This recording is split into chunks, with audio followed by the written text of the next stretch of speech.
Hello guys, welcome to my channel. It's Mansi Bhagat and you're watching Study with Unicorn. तो आज हम पढ़ने वाले हैं MSOE 004 का unit 7 social area analysis and recent advances. Okay, and if you are liking this video, please like, share and subscribe to my channel.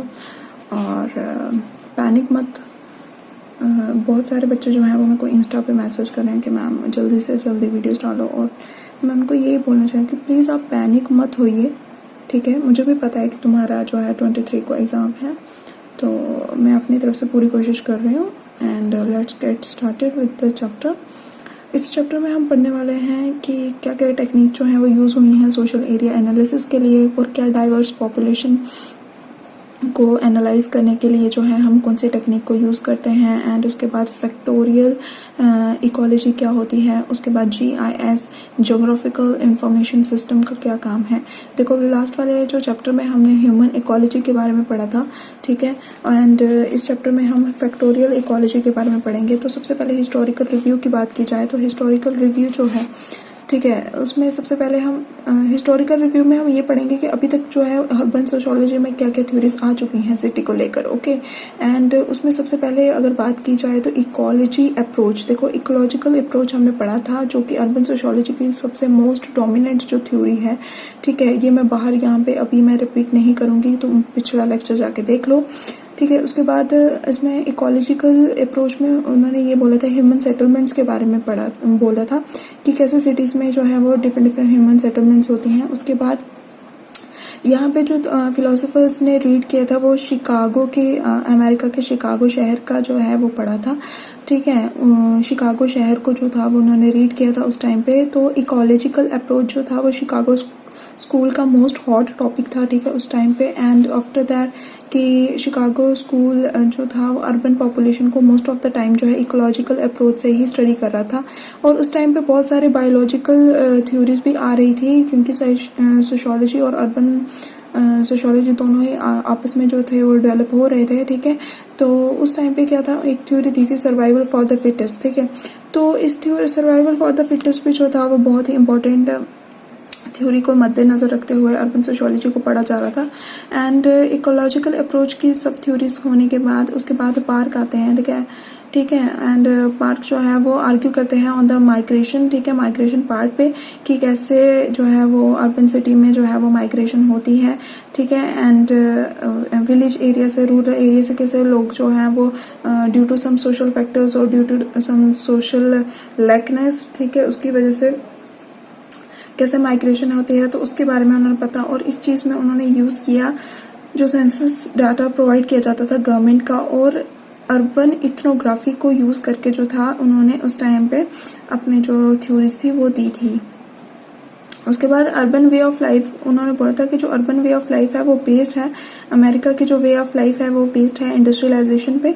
ठीक है, उस पर ऐसा होता क्या है कि जो मेन फोकस रहता है वो ये रहता है कि मॉडर्न अर्बन वर्ल्ड जो है वो कहीं ना कहीं फोकस करता है एक ह्यूमन बीइंग को एक मॉडर्न ह्यूमन बीइंग में कन्वर्ट करने के लिए.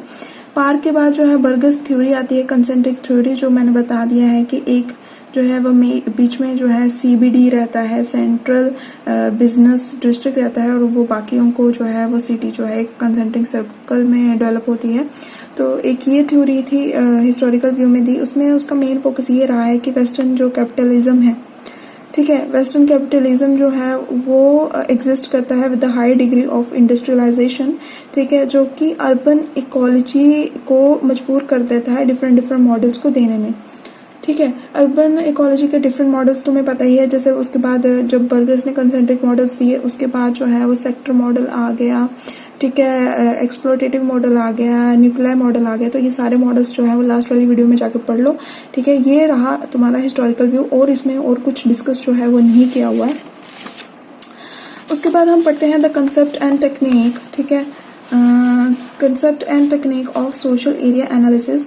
इसमें जो था कंसेंट्रिक जोन थ्योरी जो थी वो अमेरिकन सिटीज़ में उन्होंने ये बोला था कि जो आप कंसेंट्रिक बर्गस की जो कंसेंट्रिक थ्योरी है वो ज़रूरी नहीं है कि सारी अमेरिकन सिटीज़ पे अप्लाई हो, वो कुछ अमेरिकन सिटीज़ में अप्लाई होती थी. उसमें इस चीज़ को ओवरकम करने के लिए सोशल एरिया एनालिसिस की जो बर्गस की थ्योरी को क्रिटिसाइज करके Ashworth Shevke and Marilyn Williams, ठीक है, शेवके और मैरिलिन विलियम्स ने जो था एक थ्योरी दी थी सोशल एरिया एनालिसिस, जो कि इन्होंने लॉस एंजलिस को मद्देनज़र रखते हुए और सैन फ्रांसिस्को को मद्देनज़र रखते हुए ये थ्योरी दी थी।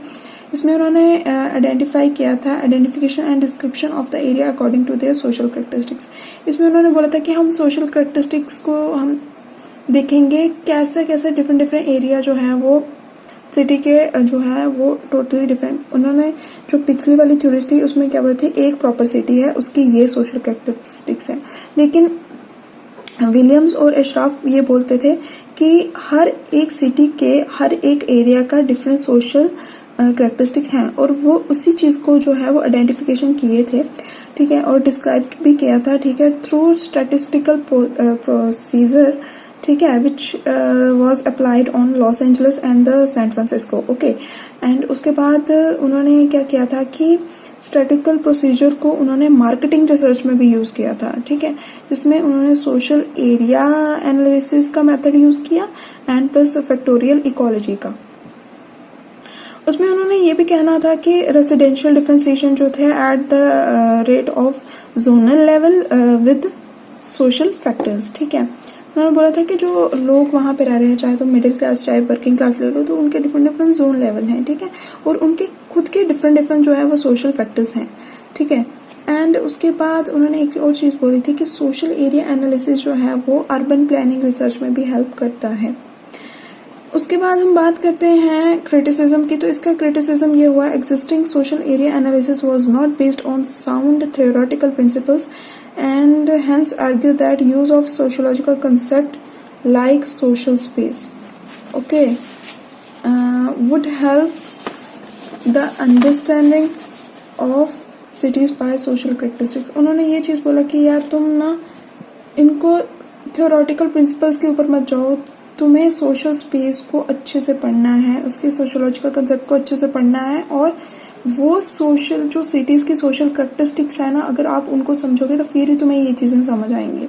उसके बाद नेक्स्ट टॉपिक है तुम्हारे चैप्टर का, वो है फैक्टोरियल इकोलॉजी। फैक्टोरियल इकोलॉजी का क्या मतलब होता है? जहाँ फैक्टोरियल का मतलब आ गया फैक्ट्रीज के बारे में यहाँ पे बोला, इंडस्ट्रियलाइजेशन के बारे में यहाँ पे बोला। तो इसमें इन्होंने ये बोला था कि used factorial ecology was used to find the social characteristics used by the urban population with computer technology, okay। यहाँ पे जो था कि सोशल कैरेक्टरिस्टिक्स, तुम सिटी की सोशल कैरेक्टरिस्टिक्स को कैसे देखोगे with the help of computer technology. जैसे तुम जीपीएस यूज़ करते हो, फॉर एग्जांपल जीपीएस जब तुम यूज़ करते हो तुम्हें पता चलता है, या तुम जब गूगल मैप्स यूज़ करते हो तुम्हें पता चलता है कि कौन सा एरिया कहाँ पे है। तो वो क्या है, एक तुम सोशल कैरेक्टरिस्टिक देखते हो एक सिटी की, कि अगर सिटी डिज़ाइन हुई है तो वो कैसे हुई है, ठीक है। तो वो किसके थ्रू हो रही है, एक तरह की ये कंप्यूटर टेक्नोलॉजी ही है, ठीक है। एंड उसके बाद all social characteristics of the cities are important, ठीक है। उन्होंने ये भी बोला कि तुम किसी भी सोशल कैरेक्टरिस्टिक को इग्नोर नहीं कर सकते थे, जो समवेयर बहुत सारे मॉडल्स में, जो पीछे मॉडल्स आए हैं, पीछे बहुत सारी थ्योरीज आई हैं, उन्होंने क्या किया है, कुछ सोशल कैरेक्टरिस्टिक को इग्नोर किया है, बट इन्होंने ये चीज़ बोली कि सारी सोशल कैरेक्टरिस्टिक जो है वो बहुत इंपॉर्टेंट रहती हैं एक सिटी के लिए, आप किसी को भी इग्नोर नहीं कर सकते हो। और यही इग्नोर ना करने के क्राइटेरिया में कंप्यूटर जो है वो कंपेयर करता है सारी सोशल कैरेक्टरिस्टिक्स को और उनको लिंक करता है आपस में, कि कैसे एक सोशल कैरेक्टरिस्टिक दूसरे के साथ लिंक करती है, और इन्हीं लिंक कैरेक्टरिस्टिक्स को हम लिंक्ड फैक्टर्स बोलते हैं, okay. And once analysis complete, जब एक बार एनालिसिस पूरी कंप्लीट हो जाती है तो हम ये बोलते हैं कि ये एक सिटी जो है इसके होल पैटर्न को जो है जो भी इसका होल पैटर्न है हम उसको पूरे एक डिस्क्राइब्ड वे में जो है एक जो एनालिसिस को हम बताते हैं।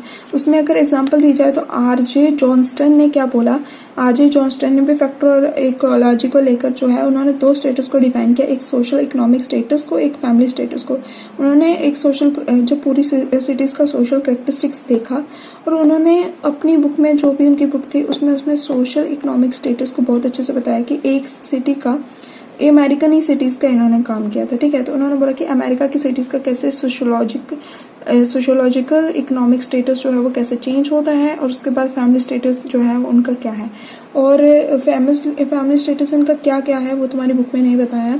उसके बाद उन्होंने ये चीज़ बोली थी, क्रिटिसिज्म इसका सबसे हार्ड यही था फैक्टोरियल इकोलॉजी का, कि तुम सारा कुछ जो बेस है सिटी का वो तुम कंप्यूटर टेक्नोलॉजी पे डाल रहे हो, बट कुछ ऐसी सिटीज़ हैं जहाँ पे टेक्नोलॉजी पहुँची नहीं है, तो ज़रूरी नहीं है कि जैसे एक टेक्नोलॉजी एक सिटी पे वर्क करी है वैसे ही बाकी सिटीज़ पे भी वर्क करे। तो ये इसका क्रिटिसिज्म था। एंड उसके बाद आता है recent use of social area analysis in different fields. मैंने वही चीज़ बता दी कि जैसे जीपीएस है वैसे ही इन्होंने उस टाइम पे था जियोग्राफिकल इंफॉर्मेशन सिस्टम निकाला था जिसको ये स्मार्ट मैप बोलते थे, जो कि एक पूरा एक सिटी का होली स्ट्रक्चर जो है वो सारी सोशल कैरेक्टरिस्टिक्स को बता देता था। एंड उसके बाद आ जाता था criticism of the social area analysis. जो हमने इसमें सोशल एरिया एनालिसिस पढ़ा उसका कैरेक्टरिस्टिक्स जो है क्रिटिसिज्म क्या है, ठीक है। तो उसका क्रिटिसिज्म ये है कि सोशल एरिया जो है वो पूरे अर्बन लैंड को जो है वो एक्सप्लेन नहीं कर पाता है। जो अप्रोच जो लगाई गई थी वो भी कहीं ना कहीं उसमें थ्योरीज की जो कमी थी। उसके बाद उन्होंने ये चीज़ बोला कि जो लोग थे उन्होंने ये नहीं बताया कि अगर सिटी में लोग रह रहे हैं तो वो किस वजह से रह रहे हैं, ठीक है, क्या उनकी नीड्स हैं, क्या उनकी प्रॉब्लम्स हैं, ठीक है। सोशल प्रॉब्लम्स वहाँ पे मिसिंग थी, उन्होंने सोशल प्रॉब्लम्स के बारे में नहीं बताया कि अगर लोग मूव हुए तो वो कैसे मूव हुए। उसके बाद उन्होंने ये बताया है कि face to provide a satisfactory explanation of the process by residential differentiation. वही चीज़ मैंने बोल रही हूँ कि अगर कोई चीज़ डिफरेंट है, अगर कोई सोसाइटी एक दूसरी सोसाइटी से डिफरेंट है तो उन्होंने एक प्रॉपर जो है वो सेटिस्फेक्शन वाली एक्सप्लेनेशन जो है वो नहीं दी। और इसी के साथ ही जो है आपका यूनिट 7 जो है वो कंप्लीट होता है। Thanks for watching.